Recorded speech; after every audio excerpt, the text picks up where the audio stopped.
좀 전에 그 개정된 거 말씀드렸는데 4월 17일부로 개정됐습니다. 거기 법제 10조 2호 금치산자, 한정치산자라고 부르던 걸 피성년 후견인 또는 피한정 후견인 프린트 보셨죠? 이 프린트에서 한 문제 나와요. 결격 사유 12가지 그 반드시 시험에 나오는 부분이잖아요. 그러면 피성년 후견인, 피한정 후견인에서 벗어날 수 있는 유일한 길은 취소 심판이 있어야 됩니다. 법원으로부터. 그래서 시험에 정신과 의사로부터 정상인이라는 소견서를 첨부하면 결격사유에서 벗어난다. 그건 X입니다. 4월 17일부로 바뀐 지 며칠 안 됐습니다. 다음은 349페이지 계약서 금인신청인데요. 1번에 금인신청의입니다. 계약을 원인으로 소유권 이전 등기를 신청할 때에는 반대급부 이행을 완료한 날로부터 60일 이내에 잔금일로부터 60일 이내에 시장군수구청장 또는 그 권한을 위임받은 자의 금인을 받아야 됩니다. 그 다음에 계약 이외의 원인인 경매, 공매, 수용 이런 거는 금인받을 필요가 없고요. 또 토지거래 허가를 받은 경우 금인 안 받고요. 임목, 광업재단, 공장재단도 안 받고 계약 일방 당사자가 국가 지자체인 경우도 금인을 받을 필요가 없습니다. 자, 우리 암기 프린터 37번에 3번에 있는데요. 37번에 보면 60일 암기 프린터 37번에 보면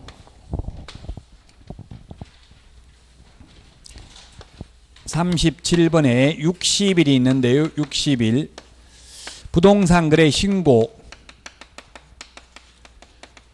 지금 부동산 거래 신고가 지금은 계약일로부터 60일 이내죠. 37번에 보니까 이것도 바뀔 예정입니다. 지금 시험 보기 전까지 30일로 뉴스에 나온 거 보셨죠? 자전 거래를 막기 위해서 이제 해제 신고할 수 있다 되어 있는 걸 해제 신고해야 한다. 이것도 바뀔 예정이에요. 근데 아직 안 바뀐 걸 말할 수는 없으니까 지금은 계약일로부터 60일 이내 부동산 거래 신고를 해야 되고요. 그 다음에 외국인 부동산 등 취득신고도 계약일로부터 60일 이내입니다. 계약일로부터 부동산 거래 신고 60일 안에 안 하면 500만 원 이하의 과태료. 외국인이 부동산 등 취득신고 계약일로부터 60일 안에 안 하면 300만 원 이하의 과태료죠. 이건 300만 원 이하의 과태료. 그 우리 암기 프린트 37번에 300만 원 과태료라는 말도 있습니까? 300만 원 이하의 과태료. 자, 근데 지금 보고 있는 소유권 이전 등기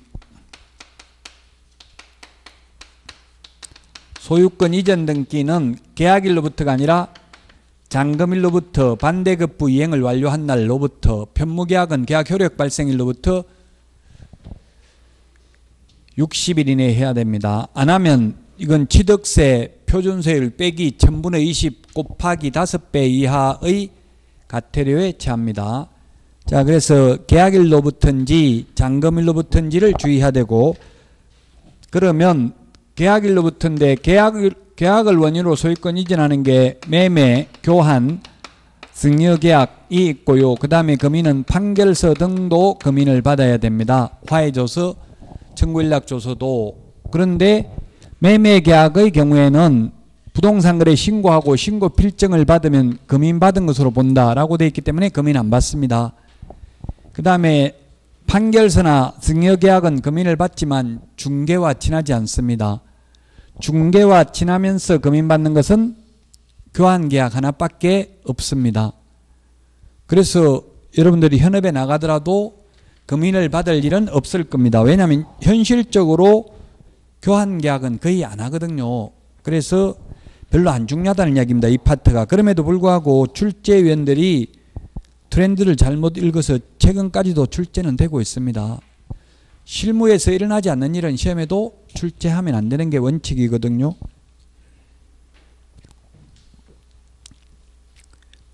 (350페이지) 금인신청 시 계약서 기재사항입니다.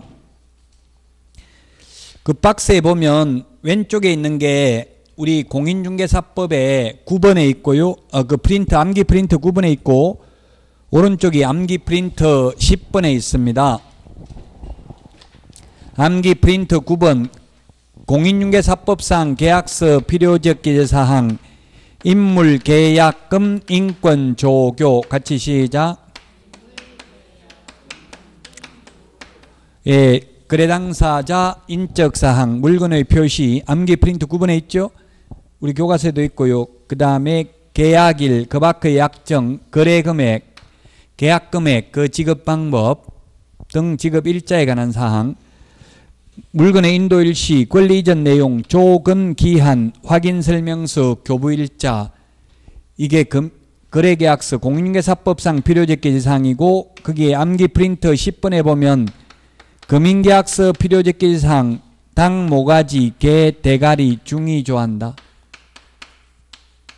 당사자 목적 부동산 계약년월일 대금지급관계 개업공개사가 있을 경우 개업공개사 조건 기한이 있을 경우 조건 기한 이게 금융계약서 필요적 기재사항이라고요.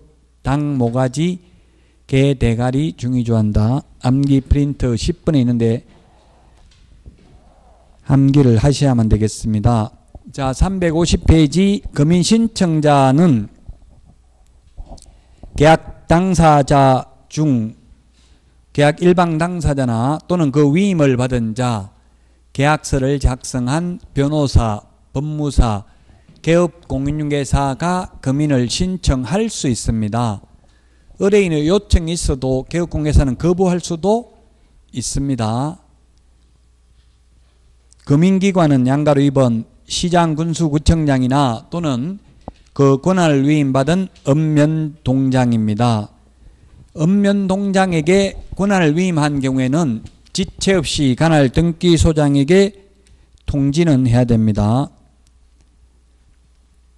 자, 그 다음에 351페이지 금인신청 서면의 제출인데 부동산 매매계약서 원본과 사본 두 통 또는 집행력 있는 판결서 또는 판결과 같은 효력을 갖는 조서인 때는 판결서 등의 정본과 그 사본 두 통을 제출해야 된다. 동그라미 2번 2개 이상의 시군구에 있는 수개의 부동산 소유권 이전을 내용으로 하는 계약서 또는 판결서 등의 금인을 받고자 하는 경우에는 시군구수의 1을 더한 통수를 제출해야 된다. 4번 금인계약서 교부 및 사본 송부인데 동그라미 1번에 보면 실질적 심사를 하는 게 아니라 형식적 요건의 구비 여부를 확인하고 그 기재에 흠결이 없다고 인정한 때에는 지체 없이 금인을 하여 신청인에게 교부하여야 한다. 즉 실질적 심사를 하는 게 아니라 형식적 심사만 한다. 즉 당모가지 개대가리 중이 조한다만 기재되어 있는지 여부를 봅니다. 그 다음에 2번에 보면 금인을 한 때에는 그 계약서 또는 판결서 등의 사본 두 통을 작성하여 한 통은 보관하고 한 통은 부동산 소재지 관할 세무서장에게 송부해야 된다. 전매시 금인입니다. 4번 전매시 금인 먼저 체결된 계약부터 순차적으로 금인받아야 되고요. 전매시 금인 만약에 전매했을 때 미등기 전매를 했을 때는 계약 효력은 있다 없다? 효력은 있죠. 미등기 전매를 해도 효력은 있지만 탈세 목적이면 3년 이하의 징역이나 1억 원 이하의 벌금이고요. 탈세 목적이 아니라도 1년 이하의 징역이나 3천만 원 이하의 벌금입니다. 중간 생략 등기를 하게 되면은. 자, 그러면 지금까지 읽어본 내용 실질적으로는 그렇게 중요하지는 않다고 했어요. 현실적으로 금인받는 일은 없다고 했고요. 저는 옛날에 이게 2006년 1월 1일부로 실거래가격 신고제도가 도입됐고요. 그전에는 금인을 받았죠. 그럼 어떻게 했냐면 옛날에는 매도인, 매수인, 개업공개사가 있으면 이렇게 계약서를 세 통을 작성을 하면 금인받으러 가는 계약서는 사실 이걸 그대로 가져가야 되는데 현실적으로는 그 당시 보면 법무사들이 금인계약서를 따로 적었어요. 그러면 시세가 1억이면 금인계약서에는 5천만 원 이렇게 적었다고. 왜냐하면 이 금인계약서에 기재되는 금액이 금인계약서 또 원본 한 통하고 사본 두 통 이렇게 세 통을 가져간다고 했잖아요. 이 금인계약서에 기재되는 금액이 바로 취득세 신고가액입니다. 지방세법에 보면 취득세는 신고가액을 가세표준으로 하며 신고가액이 지방세 시가표준액에 미달하는 경우에는 지방세 시가표준액을 가세표준으로 한다 이렇게 돼 있어요. 그래서 시가표준액만큼 낮춰가지고 다운계약서를 적는 게 관행이었다고요. 저는 분양권을 금인받아 봤는데요. 이 분양권도 그 당시에는 그러면 옛날에는 다운계약서 적었겠어 안 적었겠어요? 분양권 금인받을 때? 옛날에 제가 2000년도 초반에 한 2년 3년에 했던 것 같은데 몇 년인지 기억도 안 나요. 어쨌든 그때 그럼 다운계약서 적었는지 안 적었는지는 기억이 나요. 적었겠어 안 적었겠어요? 제가? 못 적었습니다. 안 적은 게 아니고 왜? 국수공판장 국외공판법 뭐라고 불러요? 이준호 선생님은 뭐라고 그래요? 국수? 공판장이에요? 국외공판법이 아니고 국수공판장? 국수공판장 어디에 해당되기 때문에 이거는 실거래 가격으로 내야 되잖아요. 취득세를. 분양권은 어디에 해당되기 때문에 이 법인의 장부에 기록되기 때문에 다운계약서가 안 돼요. 그 당시도. 국가 외구로부터 수입, 공매, 판결, 법인의 장부잖아요. 이거는 무조건 실거래 가격으로 법인의 장부에 기록되어 있기 때문에 이건 다운계약서가 안 된다고요. 어쨌든 저는 한 장을 가져가니까 두 장을 복사하더라고요. 그래서 한 장은 금인, 도장을 찍어줘요. 금인이면 뭐 그냥 검사하고 이게 금인 돼 있고 몇 년 몇 월 며칠 시장 군수구청장 이것만 적혀져 있어요. 그러면 이걸 받아가지고 등기소에 제출하면 등기 원인을 증명하는 서면으로 등기관이 등기필 도장 찍어가지고 다시 돌려줍니다. 그럼 그게 바로 등기필정, 등기권리증, 집문서, 땅문서가 되는 거예요. 매매계약서가, 금인계약서가 결론은.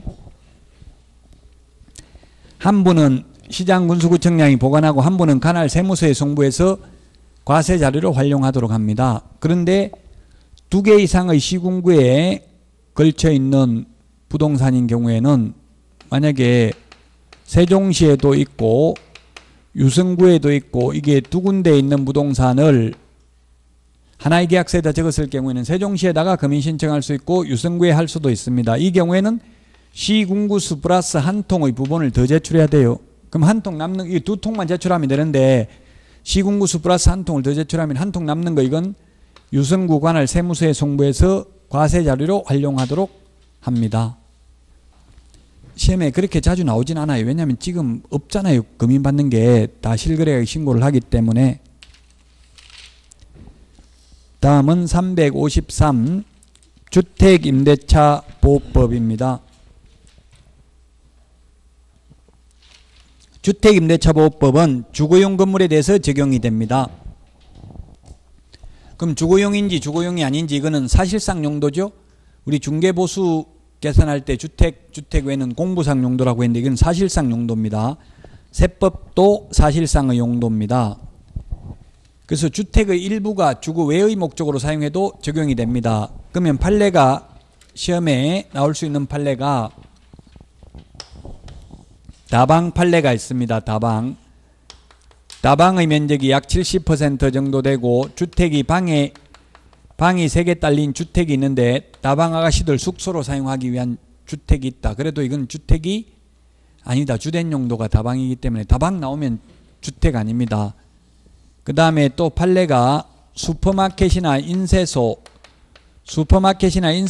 하면서 주택, 방이 딸려 있는 경우 이런 경우는 주택의 면적 약 40% 슈퍼마켓 면적이 약 60%라 하더라도 주택의 면적도 상당하고 이 주택이 유일한 주택인 경우는 보호해 줘야 한다. 이 법의 취지에 비춰볼 때.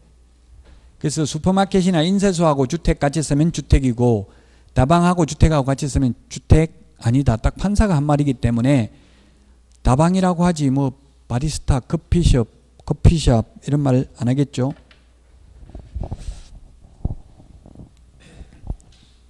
그 다음에 일시 사용을 위한 임대차임이 명백한 경우에는 적용되지 않는다. 이게 8년 연속 출제됐어요.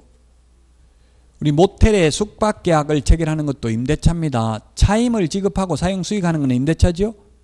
모텔에 장기 투숙해서 3개월 장기 투숙했다고 이거는 주택임대차보호법을 적용하는 것은 아니라는 이야기입니다. 주택이 아닙니다. 일시 사용을 위한 임대차이기 때문에. 그 다음에 3번 미등기 건물도 적용됩니다. 가건물, 무허가건물도 적용되고 외국인도 적용됩니다. 맹신탁자 또는 공유자 중 일부와 계약 체결에도 보호받는다. 그러나 사용대차 공짜로 있는 경우는 보호 안 된다.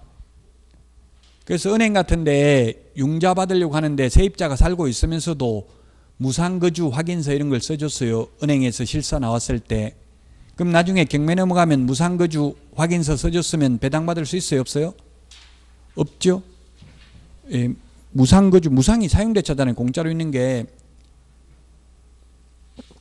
차임을 지급하지 않는 게 사용대차인데 사용대차는 적용되지 않는다. 콘도, 불법으로 주택으로 개조한 경우는 안 된다. 근데 주인이 동의받고 개조하거나 주인이 개조해서 세놓은 경우는 보호받을 수 있죠. 저도 조카가 지금 중개업을 하고 있는데 다가구 같은데 뭐 공부에는 보니까 무슨 계단 이런 식으로 돼 있고 계단 밑에 방을 조그맣게 만들어가지고 해놓고 이렇게 한다더라고요. 그래도 최우선 면제는 받을 수 있어요. 전입신고도 되더라고요. 계단이라도. 계단 공부에는 무슨 계단 밑에 보일러실 이렇게 돼 있어도 실제로는 주택으로 돼 있으니까 전입신고도 되더라고요. 그럼 전입신고 했으면 최우선 면제 받을 수 있겠죠. 보증금 500 이렇게 들어갔으면. 법인인 경우는 원칙적으로 적용되지 않는다. 법인인 경우 354페이지 원칙적으로 법인은 적용되지 않지만 동그라미 5번 6번 LH공사나 지방공사 그 다음에 중소기업은 적용이 되죠. 대기업은 적용이 안 됩니다. 중소기업은 적용이 됩니다. 그 다음에 대항력입니다. 대항력이라는 것은 물권적 효력입니다. 사실 채권은 채무자에게만 주장할 수 있죠. 물권은 대세권이 있기 때문에 누구에게나 주장할 수 있죠. 그 대항력이라는 건 쉽게 말하면 대항력을 갖추면 제3자에게도 임차권이 있음을 주장할 수 있다. 더 쉽게 말하면 집주인이 중간에 바뀌어도 2년 계약했으면 2년 동안은 살 수 있다. 주인이 바뀌었든지 말았든지 간에 그게 대항력입니다. 새 주인도 나가라고 하면 안 나갈 수 있다는 얘기예요. 대항력을 주장해서. 그래서 대항력은 주택의 인도, 즉 이사하고 주민등록, 즉 전입신고하고 나면 그 다음날 오전 0시에 대항력이 생깁니다. 대항력은 계속 존속되어야 합니다. 중간에 이사 갔다 다시 들어온 다음날 대항력이 생깁니다.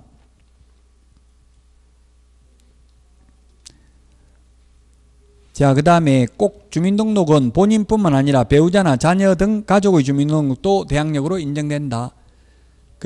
어떻게 특별히 이사를 갈 일이 생기면 임차인 혼자만 다른 데로 옮기고 다른 가족들은 다 주민등록이 되어 있다면 대항력이 인정될 수도 있겠죠.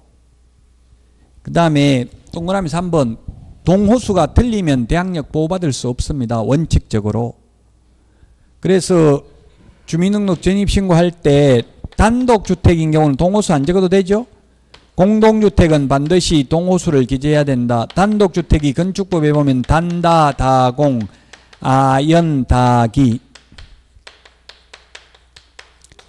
시험에는 다가구하고 다세대 이게 시험에 잘 나옵니다. 다세대는 공동주택이니까 동호수 정확하게 기재해야 되고요. 다가구는 주인이 한 명이니까 동호수 안 적어도 되죠. 다가구도 현업에서는 보면 무슨 빌 해가지고 101호, 201호 이런 거 다 있어요. 있기는. 근데 호수가 안 적어도 돼요. 다가구는. 왜냐하면 주인이 한 명이니까 단독주택이기 때문에. 단다, 다공, 아연, 다기 같이 시작. 이게 다가구는 단독주택, 다중도 단독주택입니다. 연립, 다세대, 아파트, 기숙사하고 공관은 잘 안 나올 거예요. 건축법상 주택하고 주택법상 주택이 다르죠. 주택법에서는 기숙사는 또 준주택에 들어가잖아요. 주택법에서는. 그 다음에 2번 354페이지. 그럼 2번 이게 뭐냐면 예를 들면 갑과 을이, 갑이 임대인이고 을이 임차인 2년간 임대차 계약을 체결했습니다. 그래놓고 갑이 병에게 1년 만에 팔아먹을 수 있어 없어요? 팔아먹으려면 세입자 동의 받아야 돼요? 안 받아도 돼요? 안 받아도 되죠. 팔아먹을 수 있어요. 팔아먹어도 이 을 임차인은 1년 만에 팔아먹었으면 나머지 1년 더 살고 나중에 병한테 돈 받아 나가면 된다 이 말이에요. 승계된다고요? 다만 승계되는데 법인인 경우에, 대기업인 경우는 승계 안 된다 했죠? 법인인 경우는 원칙적으로 갑한테 받아야 되고요. 자연인인 경우에는 병한테 승계되니까 병한테 돈을 받아야 됩니다. 다만 승계되는 것을 원하지 아니할 경우에는 이것을 판 것을 안 날로부터 을이 상당한 기간 내에 임대인에게 이의를 제기함으로써 승계되는 구속으로부터 벗어날 수 있습니다. 난 팔면 나가겠다, 해지하고 나가겠다, 임대차 계약 하면 돈 내줘야 된다는 이야기예요, 주인이.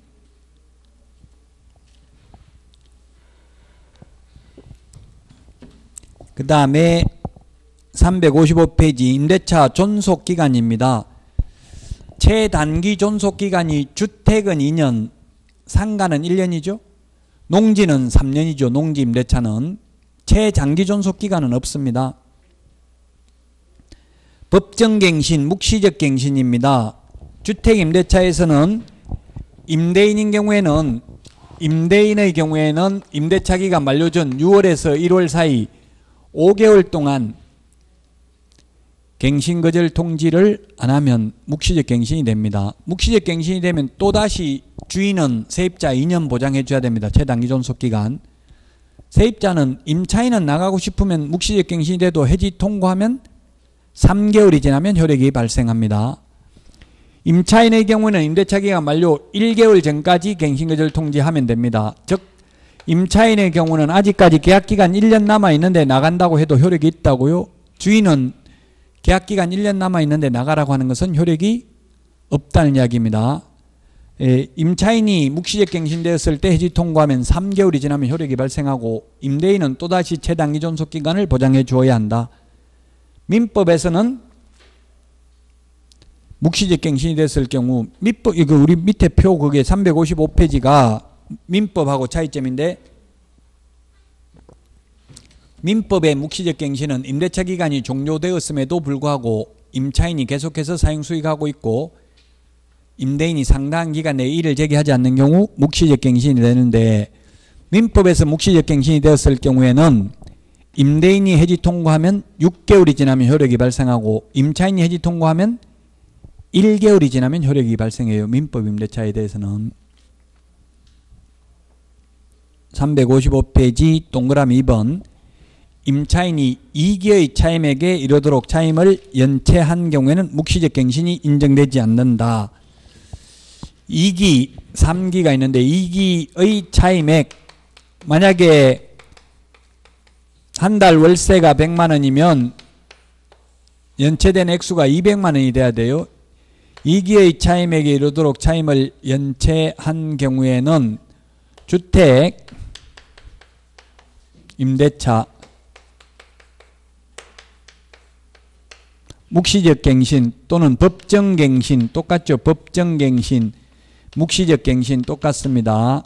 2기의 차임, 2달 월세액에 해당되는 금액을 연체하면 한 달 월세가 100만 원이면 200만 원이 연체돼야 된다고요? 그럼 한 달에 이달엔 돈이 없어서 50만 원밖에 못 주겠다 이렇게 하면 총 200만 원 될 때까지 연체 액수가, 그렇게 2개의 차임액에 연체했으면 법정갱신 인정되지 않고요. 또 주택, 임대차, 계약 해지 사유에 해당이 됩니다. 해지 사유.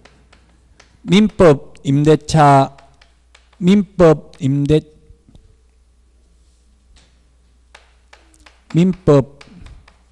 임대차 해지 사유입니다. 2기의 차임액을 연체한 경우에는 3기의 차임액을 연체한 경우 3개, 2기의 차임액을 연체한 경우 3개. 3기는 전부 상가에 대해서 나오죠. 상가, 임대차, 계약 해지 사유입니다. 그 다음에 상가,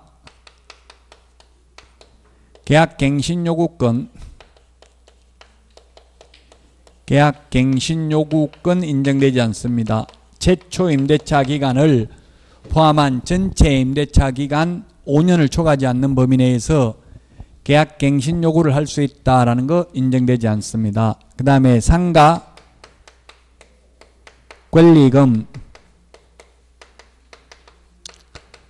권리금 회수 기회 보장되지 않습니다. 3기의 차임에게 이르도록 차임을 연체한 경우에는 3기, 2기를 구분해야 되겠습니다. 그 다음에 356페이지 차임 등의 정감 청구권.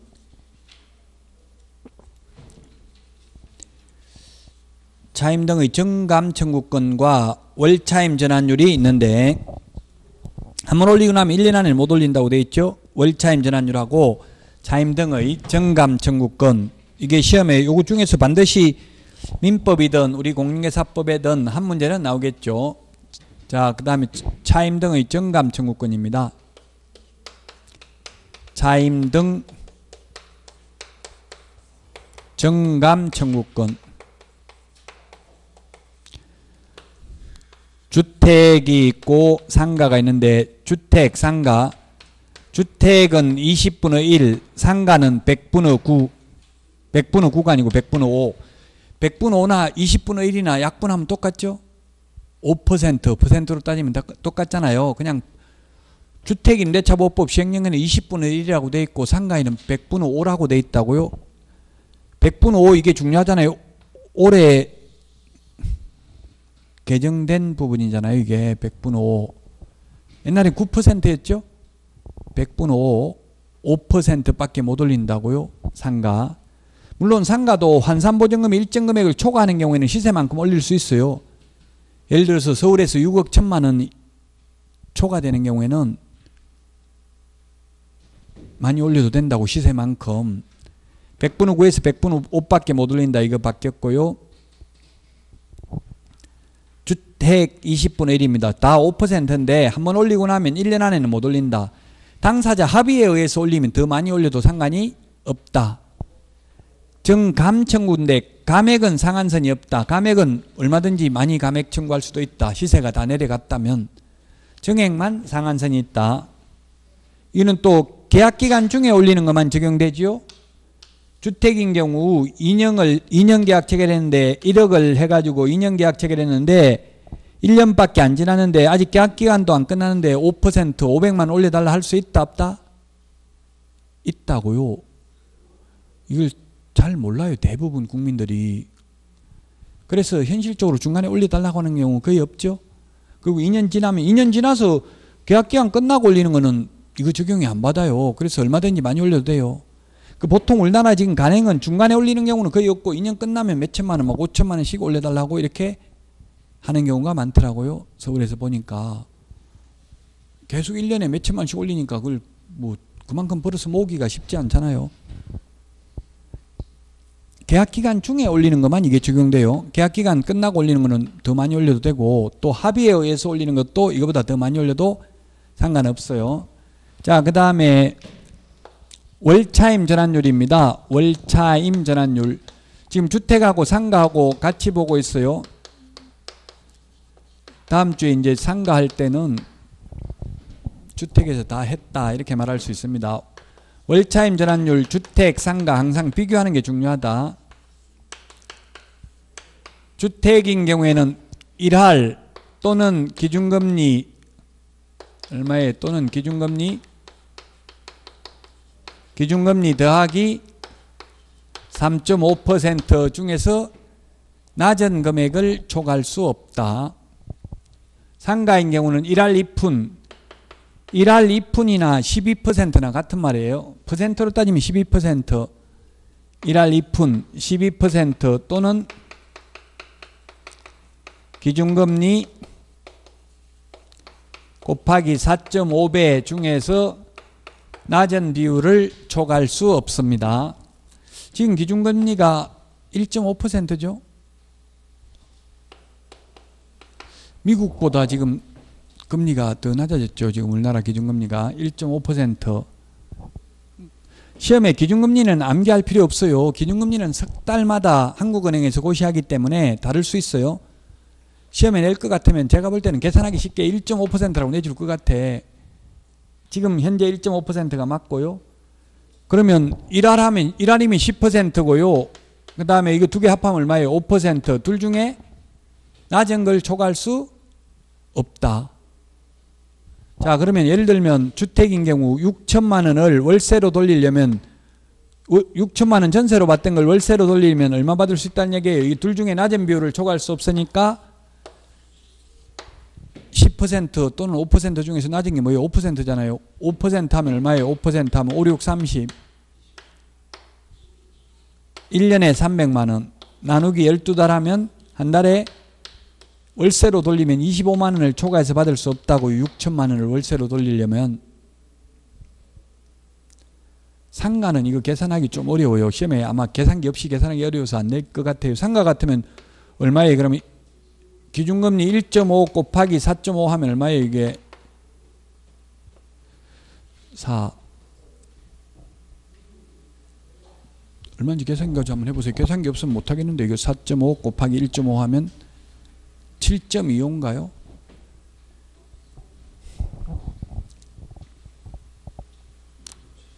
예? 6.75요? 6.75. 6.75. 이 6.75면 이거 계산기 없으면 계산하기 힘들잖아요. 6천만 원을 상가인 경우 월세로 돌리면 얼마인가 하면 이거 6.75 곱하기 6 하면 6636 뭐 한 계산하기 쉽지 않겠죠. 계산기 없으면. 제 생각에는 아마 이건 안 될 거예요. 얼마 계산 한번 해보세요. 6.75 곱하기 6천만 원 하면 계산기 가져오라고는 되는데 아마 안 나올 거예요. 공식만 알고 있으면 풀 수 있도록 우리 공인중개사법은 다 계산기 없이 풀 수 있도록 해줬어요. 얼마라고요? 30? 423만 원? 나누기 12달 하면 한 달에 뭐 이거보다는 25만 원보다는 더 비싸겠죠? 더 많겠죠? 자, 그 상가는 제 생각에 이거 공식만 알고 있으면 된다고. 계산하는 것까지 6.75%까지 계산하기는 좀 힘드니까 계산기 없이는. 주택은 1할 또는 기준금리 더하기 3.5% 중에서 낮은 금액을 초과할 수 없고, 상가는 1할 2푼 또는 기준금리 곱하기 4.5배 중에서 낮은 비율을 초과할 수 없습니다. 월세로 돌리는 경우. 이거는 강행규정입니다. 당사자 합의해가지고 많이 받게 해도 무효입니다. 아까 차임 등의 정감 청구는 당사자 합의하면 많이 받아도 된다고 했죠? 자, 그 다음에 확정일자 제도입니다. 대항력 갖추고 확정일자까지 받으면 후순위 권리자보다 전액을 우선 면제받죠? 대항력만 갖추면 최우선 면제받을 수 있고요. 여기다가 확정일자까지 받으면 후순위보다 전액을 우선 면제받을 수 있습니다.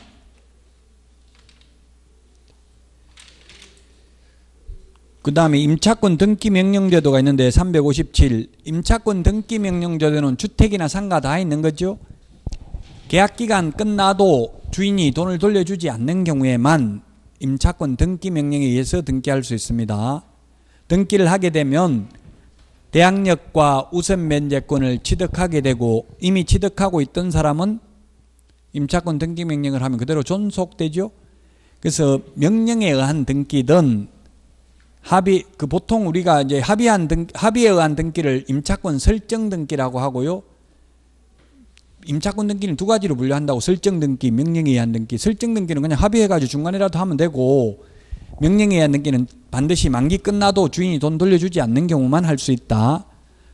효과는 똑같다. 둘 다 하게 되면. 근데 나중에 또 돈 돌려달라고 하니까 임차권 등기 말소해주면 돈 돌려줄게, 이렇게 동시행 항명권을 주장할 수 없다.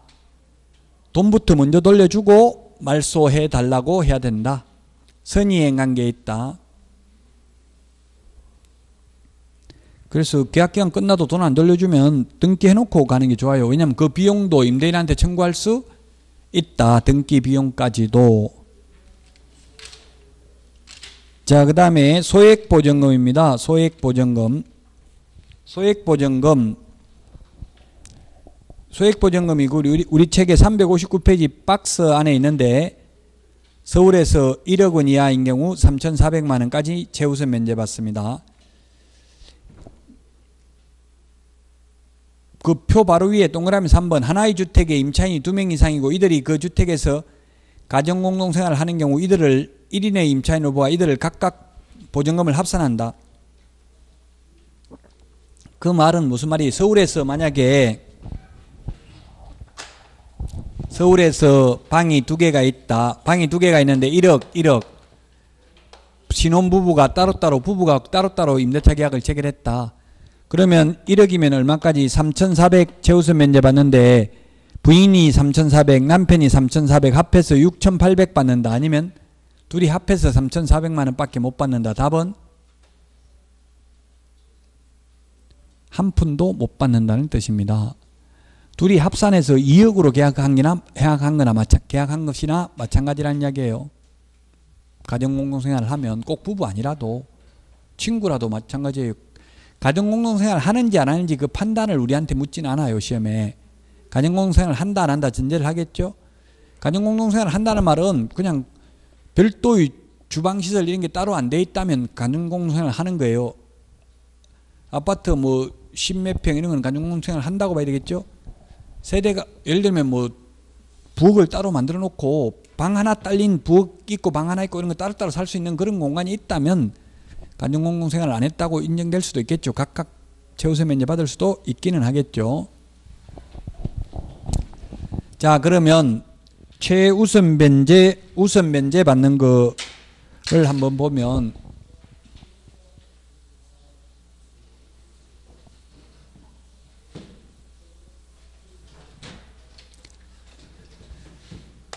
최우선 면제가 있고 최우선 면제가 있고 우선 면제가 있는데 법조문에는 최라는 말은 없습니다. 법조문에는.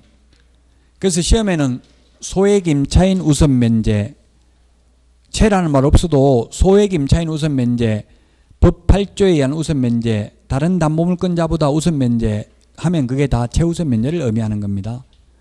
우선 면제는 후순위 권리자 기타 채권자보다 전액을 우선 면제 받고요. 최우선 면제는 일정 금액 이하인 경우 일정 금액만 최우선 면제 받죠. 최고 먼저 받죠.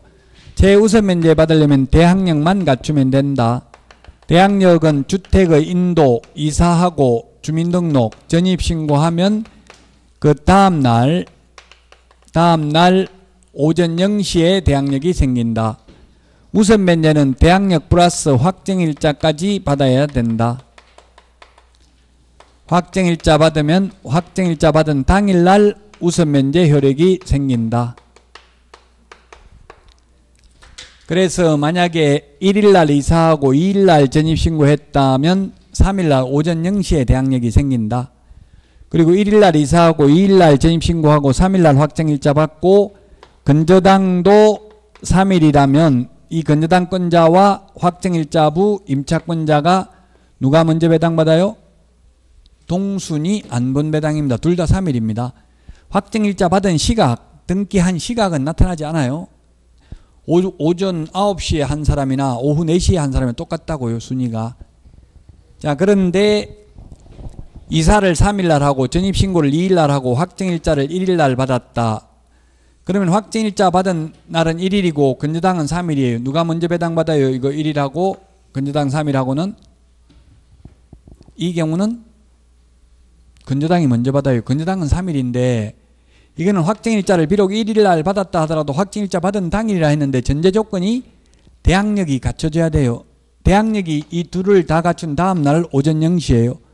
4일날 오전 0시에 대항력이 생기니까 비록 확정일자는 1일날 받았다 하더라도 4일날 오전 0시에 우선 면제 효력이 생긴다고요. 만약에 건저당이 3일이 아니고 4일이라면 같은 4일이라도 이 확정일자는 4일 오전 0시이니까 확정일자가 먼저 배당받겠죠. 최우선 면제는 일정 금액 이하인 경우 일정 금액만 최우선 면제 받습니다. 우선 면제는 전액을 다 받고요. 그래서 서울인 경우에는 1억 원 이하인 경우 나누기 3을 해서 100만 원 단위로 절상을 하면 됩니다. 3,400만 원까지 최우선 면제를 받고요. 그 다음에 과밀억제권역은 8천만 원 이하인 경우 나누기 3을 해서 100만 원 단위로 절상을 하면 2,700만 원까지, 그 다음에 광역시인 경우에는 6천만 원 이하인 경우 나누기 3을 해서 2천만 원까지 최우선 면제를 받고요. 기타 지역은 5천만 원 이하인 경우에 나누기 3을 해서 1,700만 원까지 최우선 면제 받습니다. 광역시가 아니면서 광역시에 준하는 보호를 받는 게 세종시, 안산, 김포, 경기도 광주, 용인 이런 지역은 광역시가 아닌데 광역시에 준하는 보호를 받습니다. 그 다음에 인천광역시의 경우에는 과밀억제권역에 해당되는 인천광역시는 과밀억제권역이고요. 과밀억제권역이 아닌 인천광역시는 광역시에 들어가고 인천광역시 옹진군, 강하군은 기타 지역에 해당돼요. 인천은 세 군데 해당될 수 있어요. 송도, 신도시 이런 데는 광역시에 해당됩니다. 과밀억제권역이 아니기 때문에. 이게 최우선 면제 받는 금액입니다. 최우선 면제 받는 금액. 그러면 만약에 대전에서는 6천만 원이라도 2천만 원 최우선 면제 받고 2천만 원이라도 2천만 원 최우선 면제 받고 1천만 원인 경우 1천만 원만 최우선 면제 받습니다. 보증금 범위 내에서만 받죠. 월세에 대해서는 최우선 면제 받을 수가 없잖아요.